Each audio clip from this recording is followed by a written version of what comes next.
spending time with the Lord. If you want to spend time with the Lord, the way I think of this is that you need to become within yourself. You need to find a quiet place, quiet time. And I think it is usually a good idea to fast. Fasting, I will explain briefly, is to refrain yourself from all pleasures, desires, stimulations, duties, and responsibilities temporarily. It is to allow yourself to kind of put your car into neutral and just coast along. You are not pushing. You are not pulling. So you are not listening to music, you are not eating food, you are not watching television, you are not on your phone, you are not driving around in your car talking to people. You are not going anywhere. The sound of white noise. Maybe water running. A gentle, steady ambience. Something to maintain and sustain a certain mood. In order to even get to that point where you can find the Lord to spend time with Him, you have to get your mind in a certain place. It is not just about mood. Mood is what helps the mind find its place. But the way the mind and mood interplay, it is a co-dual interdependent relationship. And it can be thought of like a man and a woman falling in love. One chases the other depending on where and how you have been positioned in time, within your image and your circumstance. I do not see any reason why you would not want to hold what it is you consider upon this earth to be something that has aided you along. Whether it be the Al-Quran, the Bible, the Torah, Taoist writings, Hindu scriptures, Buddhist teachings, Hermetic writings, or something else entirely, depends on what hand you are holding it in and for how it is that you are holding it. That does not negate all the other walks of life. But these are some of the main paths that I tend to reflect upon. However you have come to acknowledge God, whether it is through Islam, Christianity, science, philosophy, or simply as a human being trying to understand something greater than yourself, it does not matter. Whatever book, symbol, object, or trinket you decide to bring with you is fine. You just need to have God on your mind in order to meet the Lord. You have to carry within yourself the intention that you are trying to meet with God. It is not like a psychedelic. It is not like a hallucinogen. It is not like forcing yourself into some strange state. It is about intention.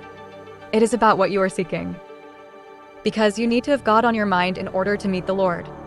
So once we are in this position of meditative state, concentrating, and our thoughts and ideas and intentions within our heart and mind are focused on the word beyond the self, focused on unity, there we find the Lord to walk with within our heart, within our mind, and within ourself. That is where prayer begins. That is where thanks and gratitude begin. That is where appreciation begins. And using our gift of speech to draw in the ether and turn it into fire, and have that fire burn through the body, so an expression of love can be given back to where love was given first.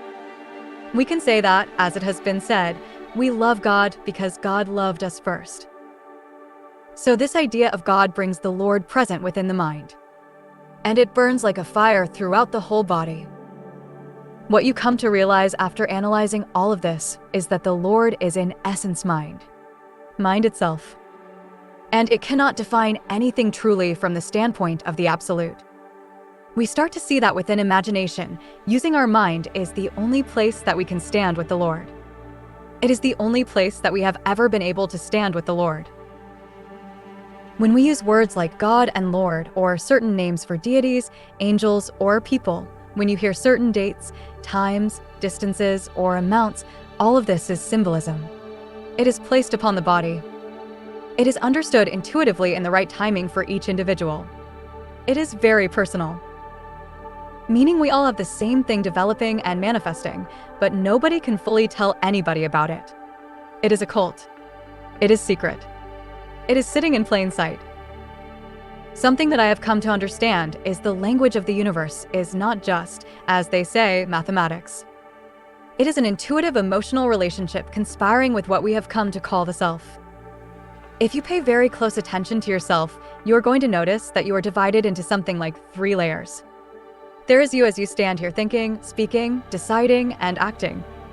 Then there is another part of the mind above that, watching, listening, observing, and sometimes intervening. Then above that there seems to be an even deeper layer. When you are asleep, dreaming, unconscious, symbolic, or deeply intuitive, that deeper layer becomes more predominant. It is almost like the observer becomes the speaker, and then another observer appears above that. It is almost like there is you, then the mind watching you, and then the mind watching the mind. When we hear the name Lucifer, one way of understanding it is not as some separate deity bringing something from the outside, but as a name for the light available within the dream. If this reality is like a dream, and our waking state is still steeped in ignorance, then what we call awakening here is only a degree of lucidity. It is not the absolute. It is not full sight. It is the light of the lucid dreamer becoming aware within the dream while still remaining inside the dream. That is why the name can be linked to the morning star. It is the first light, not the full day. It is the beginning of awareness within darkness, not the end of darkness itself. That is where the old idea of the demon belongs as well. Not demon in the common sense of something evil, but demon as an inward presence, an inner guide, a voice, a warning, an intelligence that stands above the ordinary speaking self. Knowledge itself is not the absolute. Knowledge belongs to the dream. Knowledge is what becomes necessary once ignorance has already been given and the collapse has already occurred. In that condition, knowledge becomes food.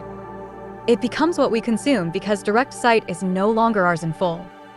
When we breathe in the invisible ether, the darkness that cannot be seen, that is the light entering in. That is the inward light. That is the Christ. Then that inward breath ignites the fire within.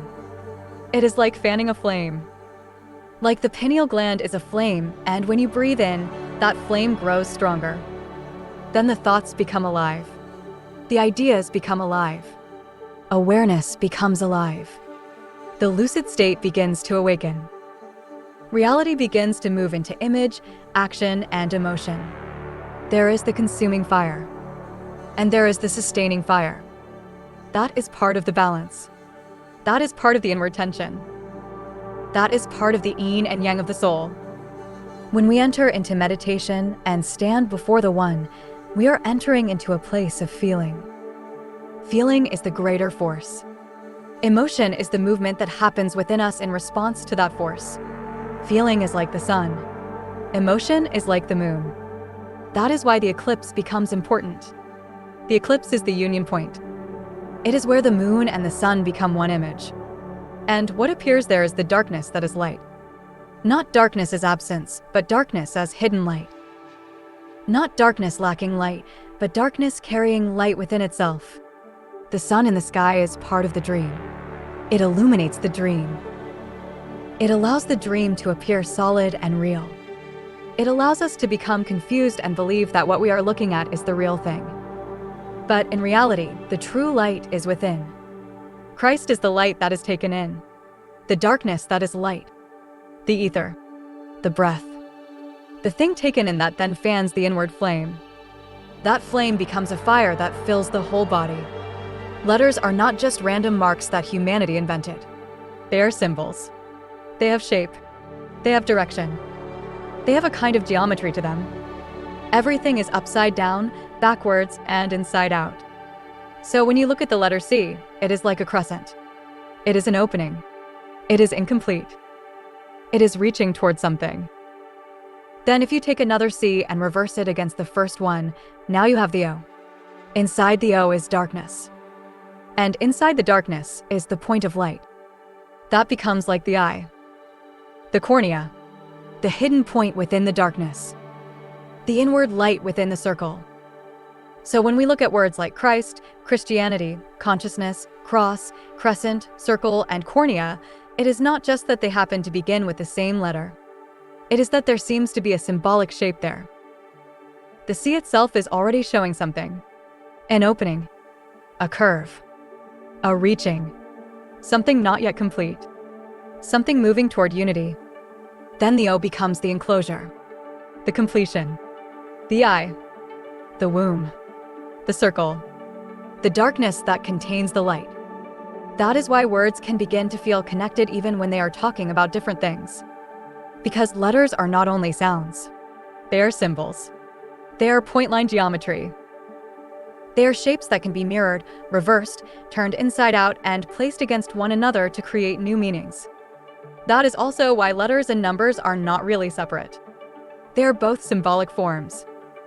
The same way a number can become a shape, a letter can become a number. Everything begins to overlap. That is why sometimes the first few letters of a word seem to carry the deepest essence of what the word is pointing toward, while the rest of the word expands upon it. So language itself becomes symbolic.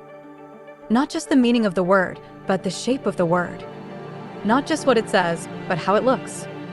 Because symbols do not only speak outwardly, they speak inwardly too.